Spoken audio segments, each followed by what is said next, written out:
సీతారాముల నిజమైన తొలిచూపు. సీతారాముల తొలిచూపు పూల తోటలో జరిగింది అని చాలామంది అనుకుంటారు. కానీ అది నిజం కాదు.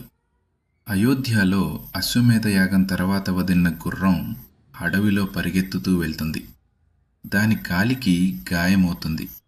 అప్పుడు సీతాదేవి తన పైట చింపి గుర్రం కాలికి కట్టుకడుతుంది.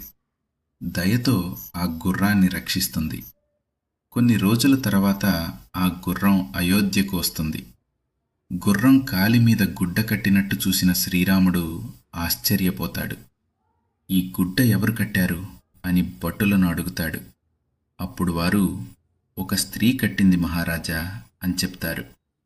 ఆ స్త్రీ యొక్క దయ, కరుణ గురించి విని శ్రీరాముడి మనసులో ఆసక్తి కలుగుతుంది. అలా మొదలైంది సీతారాముల దైవిక బంధం.